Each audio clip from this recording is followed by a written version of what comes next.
RMJ Movie Reviews back again, everybody. And I'm coming with an on-the-fly movie review of the fourth James Bond film starring Daniel Craig, who starred in the reboot.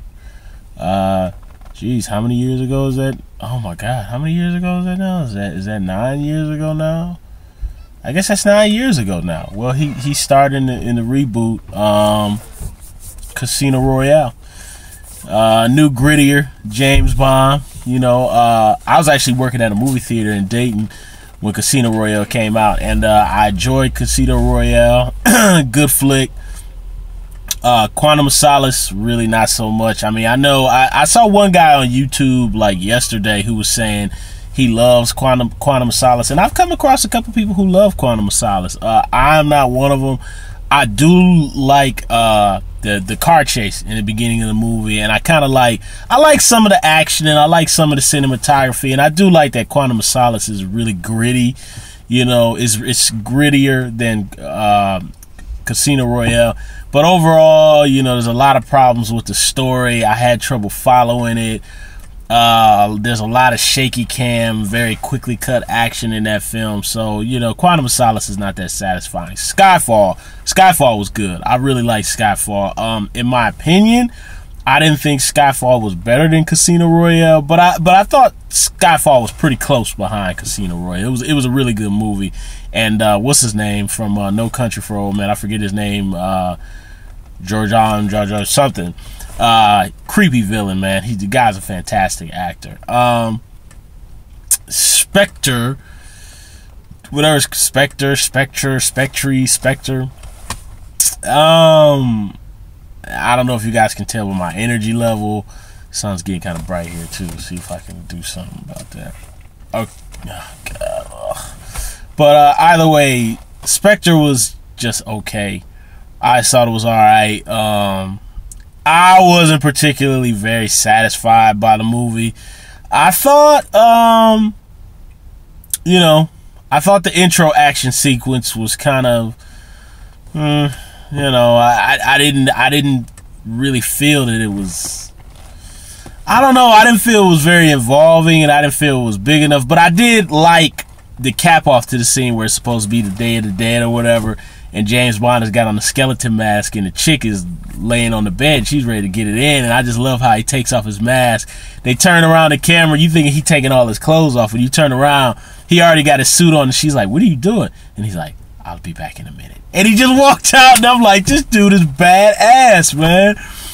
But intro action sequence, the song, and I'm only bringing these things up because I saw another YouTuber who mentioned this, and I do agree with him. The intro song, I was just kind of like, really? I was like, I kind of thought it had some cool animation in there with the octopus, which kind of reminded me of Octopussy, which I remember seeing that movie on like regular TV when I was a real little kid back in the 80s. But the song was just kind of like, really?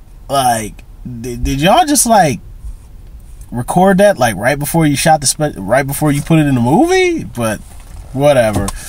The story, I agree with some other YouTubers. I thought the story was very similar to Mission Impossible Rogue Nation, you know, kind of that same idea of international terrorism and stuff. And I did think it was kind of cool how they follow the first three movies. So I thought that was cool. It wasn't like the Pierce Brosnan ones where they're kind of their own separate thing. And they kept this one grounded. They kept this one pretty grounded. It does slightly get a little bit into Pierce Brosnan, you know, Tomorrow Never Dies territory.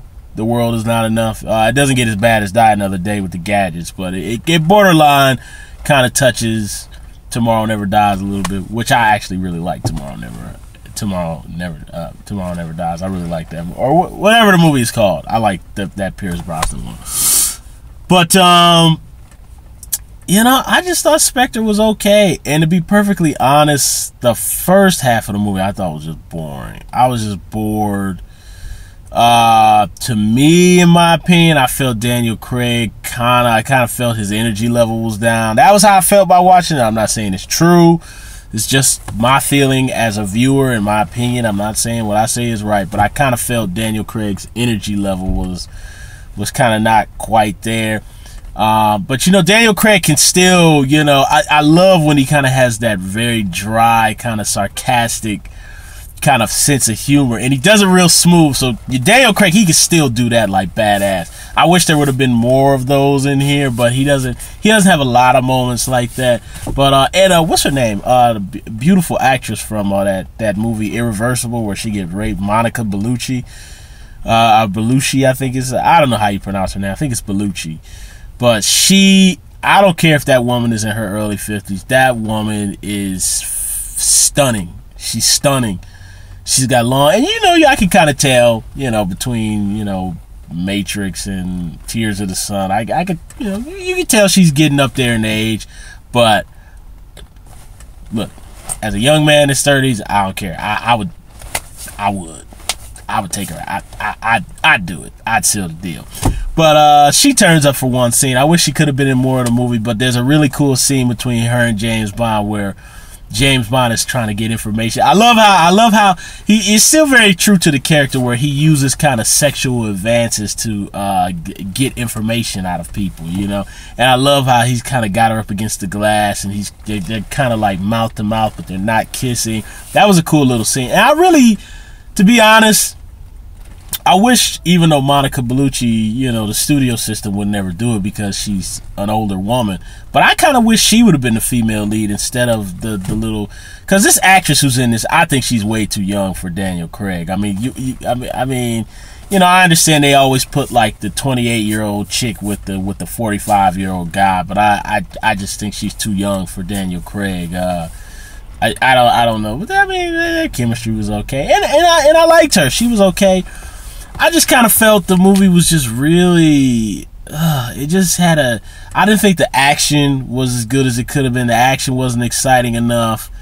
The tone was like borderline Michael Mann, Miami Vice, like just like that real somber, just borderline depressing kind of tone. A lot of the movie takes place in kind of a really gloomy, blue, just I just didn't like the visual look of the movie that much. Not to say that it wasn't well done, but it didn't particularly gel with me. It just felt very oppressive looking.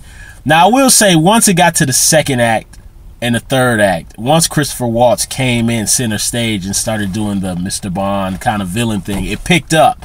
You know, it was still, the pace was still kind of a little bit too slow, I thought, but it got better and I got more involved. So the second half, I say the second act and the third act, I was with it. But I don't know. I don't know. I didn't think it was very satisfying. I just thought it was okay, but definitely I don't think it has repeat value. I just don't think it does. I mean, even as much as I can't stand Quantum of Solace, I could at least watch that intro car chase or Daniel Craig fighting the dude in the hotel room and a couple of other sequences in Quantum of Solace where I could say like that's really cool. But here, I don't even think the action was that cool. There's one cool fight with the guy from Guardians of the Galaxy, the big thick dude, and like another YouTuber said, I thought that he was kind of gonna be like Jaws in the Roger Moore James Bonds, where like maybe he might come back for a fifth movie or something, but he's done away with. And the way he was done away with, I was like, oh, come on. His death could have been so much cooler. And I was like, really? But him and Daniel Craig got a really good, brutal fight. It's too bad the movie didn't have more of that. But, you know, that's really about all I can say about Spectre. I honestly think Daniel Craig's probably got one more in him, because it just seems like I don't know where else they could go. I just felt Daniel Craig's energy level was down. I didn't feel he was as invested in this one. But, you know, I could be wrong. But I will say the movie, I'm sorry, before I wrap the review up, I will say the movie did get better.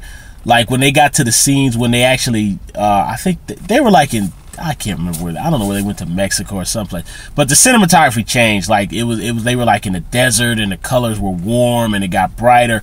Those parts of the movie I liked, and I love like when Daniel Craig has the. I mean, I'm not a fashion aficionado or something like that, but when Daniel Craig is wearing those really light creamy colors and they're standing in the desert, I like those scenes. But one of the problems I had with the movie is that most of it was really dark and dreary, and I don't know, I just didn't like that, man.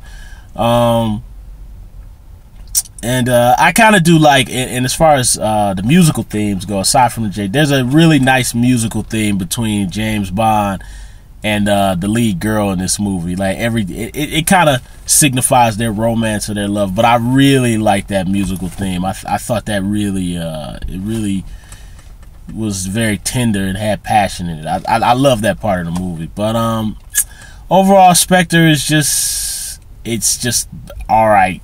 It's just all right. I wouldn't go see it again.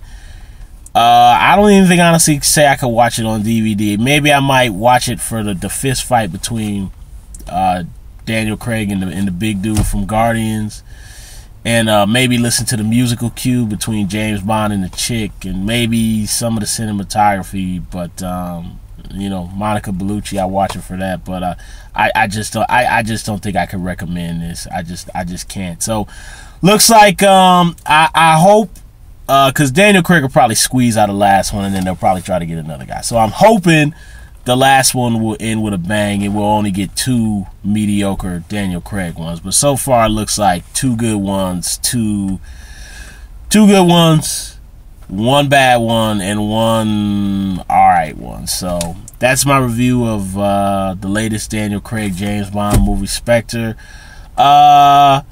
Thumbs up my video, subscribe to my channel, leave a comment below. I don't even know what my next movie review is going to be, but it's going to be from the house, and it's probably going to be something old school. So I'm thinking what I might do is, I think I did say this before, I'm going to start doing old school action movies. So that'll probably be anything from the 70s, the 80s, or the 90s, and maybe early 2000s. RMJ Movie Reviews. I'll see you guys soon, folks.